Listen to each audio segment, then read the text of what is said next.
Hello বন্ধুরা, কেমন আছো তোমরা সবাই? আশা করি তোমরা সবাই খুব ভালো আছো আর আমিও খুব ভালো আছি। আজকে হচ্ছে বিপত্তারিণী, আর বিপত্তারিণী পুজো দেবো আমি। আর সেই জন্যই আমি স্নান করে নিয়ে রেডি হয়ে গেছি। আর আমাদের বাড়ির পাশেতেই এই সুন্দর ফুল গাছটি রয়েছে, সেখান থেকে কিছুটা ফুল তুলে নিচ্ছি পুজোর জন্য। আর তোমরা দেখতেই পাচ্ছ যে এই ফুলগুলো সাদা, মানে এটাকে অনেকে চিঁড়ে ফুল বলে। এর অ্যাকচুয়ালি কি নাম আমি ঠিক জানি না। যদি তোমরা জেনে থাকো একটু আমাকে কমেন্ট করে জানাবে। আমি তোমাদেরকে একটু দেখাচ্ছি ভালো করে। গাছটা দেখো, খুব সুন্দর। আর আজকের দিনটা সত্যি খুব সুন্দর ছিল। বেশ খুব রোদও ছিল না, বৃষ্টিও ছিল না, বেশ সুন্দর একটু মেঘলা মেঘলা ওয়েদার ছিল। আর এই দেখো, এই গাছটা কত বড় গাছ, আর প্রচুর ফুল হয় প্রতিদিন। আর চারপাশটা আমি তোমাদেরকে একটু ঘুরিয়ে দেখাচ্ছি। দেখো, চতুর্দিকটা করে সবুজে সবুজ হয়ে রয়েছে। আমার সত্যি এই গ্রামের সবুজের সুন্দর পরিবেশটা আমার খুব ভালো লাগে। জানি না তোমাদের কার কেমন লাগে। যদি তোমাদের গ্রামের সুন্দর সবুজ পরিবেশ ভালো লাগে তাহলে আমাকে একটু কমেন্ট করে জানাও। আমার তো খুবই ভালো লাগে। আর আমি ফুলগুলো তুলে নিয়েছি, এবার পুজো দিতে যাব। পুজোর জন্যই রেডি হয়ে গেছি। দেখো ফুলগুলো, খুব ভালো লাগে ফুলগুলো আমার। তো আমাদের বাড়ি থেকে খুব একটা বেশি দূরে নয় মন্দিরটা, কাছাকাছিই রয়েছে। আমি যাব, ওখানে গিয়ে পুজোটা দিয়ে দেব। আর তোমরা কারা কারা বিপত্তারিণী ব্রত করেছিলে একটু আমাকে জানাবে। আর দিনের দিন আমি তোমাদেরকে ভিডিওটা দিতে পারিনি, কারণ এডিটিং করে উঠতে পারিনি। সেই জন্যই দুদিন পর তোমাদেরকে ভিডিওটা আমি দিলাম।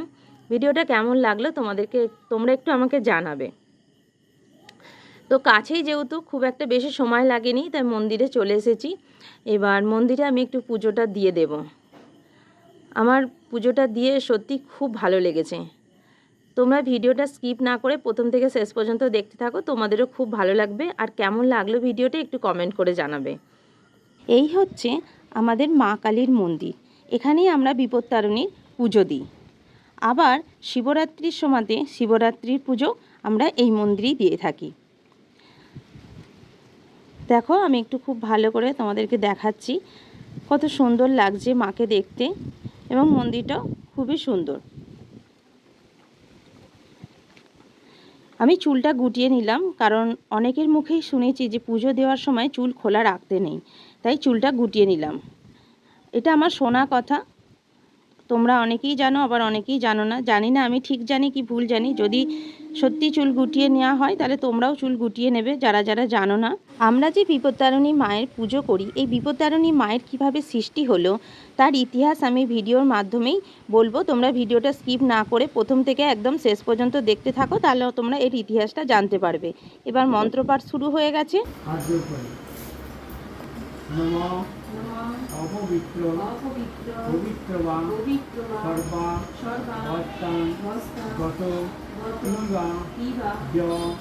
হরে কুন্দরী অভ্যন্তর সূচি নমো বিষ্ণু নমো বিষ্ণু নমো বিষ্ণু বিষ্ণুরং তৎসদ্য আষাঢ়ে মাসে শুক্ল পক্ষে অষ্টমী তীর্থ। তোমার নাম পুত্র সর্ব রোগ শোক তাপ মারি নাশ সকল ভয় বিপদ আপদ দ্রোহ হারা নিবারণ হিম অগ্রগতি মহিষ মর্দিনী দেবতারিণী দুর্গাবলী সংকল্প বস্তু